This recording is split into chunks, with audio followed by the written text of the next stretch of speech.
Olá, tudo bom?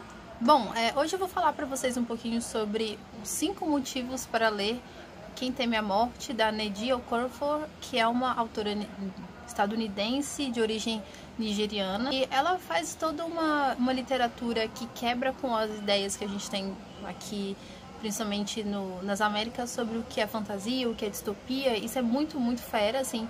Mas, antes de dar as 5 dicas, eu queria dizer pra vocês que, assim, ler a descrição do livro, ou seja, essa é do Kindle, ou mesmo a que tá na capa traseira do livro, isso dá uma falsa impressão, sugere expectativas que talvez não sejam cumpridas. O livro é muito maravilhoso, mas a descrição que está aqui, ela não corresponde exatamente ao que a gente vai ter no livro. Eu não vou falar muito sobre isso porque eu espero fazer um review lá no site com spoilers e tal, e aqui eu quero só realmente conversar sobre por que é importante ler esse livro. O primeiro motivo para ler Quem Teme a Morte é que esse livro, ele tira a gente completamente da zona de conforto. Eu diria assim que o vocabulário, os nomes, eles já são experiências que a gente não tem contato sempre, então é realmente um rolê de sair da zona de conforto. A gente faz uma viagem, a gente conhece personagens que têm, digamos, os personagens são muito estressantes, então, tipo, não sair dessa leitura com uma sensação de que eu tenha gostado exatamente de algum personagem, mesmo da protagonista, mas isso é uma experiência bem diferente, assim, tipo, é desconfortável você estar lendo aquela história sobre, sei lá, sobre o que vai acontecer, né? Isso me tirou bastante da zona de conforto. O segundo motivo é a expansão da visão de mundo, assim. Como é um romance distópico que acontece no continente africano, a gente tem que fazer novas conexões, né?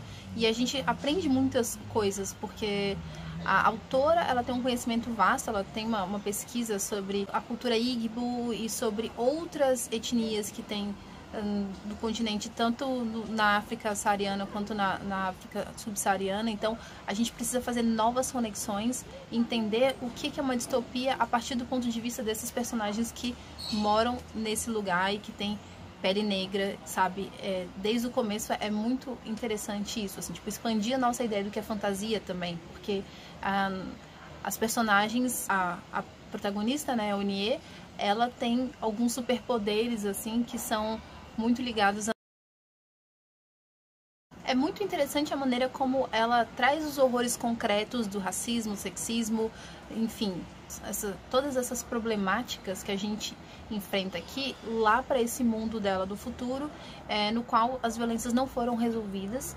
E só que a abordagem, ela é feita a partir de uma garota que é negra, cuja mãe é negra e o pai, ele é de um tipo de etnia do deserto, então ele não é exatamente branco, mas do ponto de vista do povo da mãe, que são os Okek, ele é visto como uma pessoa não negra, na verdade. Isso faz com que a nossa perspectiva sobre o racismo seja abordada de uma outra forma, sem tantos gatilhos, digamos assim. Em terceiro lugar, tem o fato de que Quem Teme a Morte é uma experiência, assim, eu saí da leitura com uma sensação de que eu tinha uma carga de experiências de coisas que eu não vivi, sabe? Principalmente de violências que eu não vivi e que são muito reais, assim. São descritas muitas cenas de violências, às vezes podem soar como gatilho, eu acredito, para algumas pessoas, mas para mim foi muito uma questão de expansão da consciência, de compreensão de como as coisas funcionam, de fato.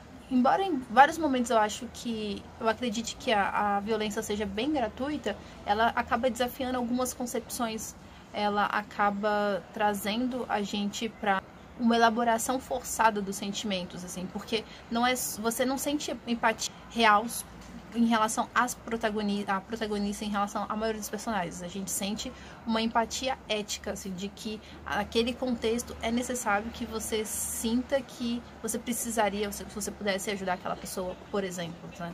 Mas não é pela subjetividade das pessoas. Isso é muito interessante pensar politicamente, assim. Mas quando eu fui contar essa história, eu parei para pensar em como ela tinha me atingido. Então, eu diria que é realmente uma experiência essa leitura. Em quarto lugar, eu diria que Quem Teme a Morte é uma obra praticamente metalinguística, porque a gente é desafiado o tempo inteiro a continuar a leitura, assim, por exemplo, eu já falei algumas vezes sobre como a protagonista toma decisões erradas o tempo inteiro e outros personagens também agem de maneira muito, muito, muito irritante, e tem toda a questão de muitas coisas serem descritas de uma maneira não necessariamente linear, e eles andando pelo deserto durante a maior parte do livro. Enfim, várias coisas que levam a gente a ter uma sensação de que o livro não está andando, né? Então, o livro desafia a gente tanto a continuar, como a história é sobre persistência também, né? Então, isso eu achei muito, muito, muito interessante, muito desafiador, nada corriqueiro. E, por fim, eu vou tentar falar essa última, que eu acho que é a coisa mais sensacional que tem no livro, sem dar spoiler, que é a estrutura narrativa. Digamos que a estrutura narrativa seja da própria protagonista, né, Onie, que é uma redução do nome dela, que significa, né, traduzido seria Quem Teme a Morte. Ela tá contando o que aconteceu na vida dela em primeira pessoa. Ela começa contando quando ela tem 16 anos, aí depois ela vai voltando, vai falar sobre a maneira como ela foi concebida, ela é filha de uma mulher que foi estuprada por um povo, que é basicamente uma violência étnica que a gente deve já ter visto em filmes tipo Hotel Ruanda, enfim. É uma questão problemática que precisa ser discutida, né? E que muitas vezes o que é considerado o Ocidente se exime muito desse tipo de discussão, né? Porque é sempre dito que tanto a África quanto a Ásia tem que lidar com seus próprios problemas, né?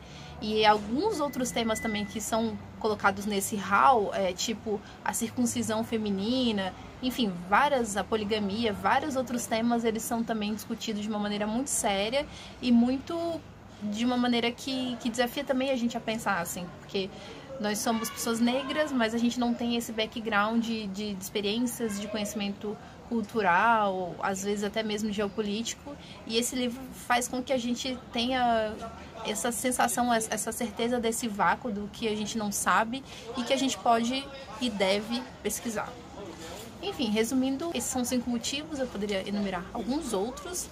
E se você já leu, comenta aí. Se você pretende ler, comenta também. Me conta o que você achou, o que você espera dessa leitura. E até mais. Tchau, tchau.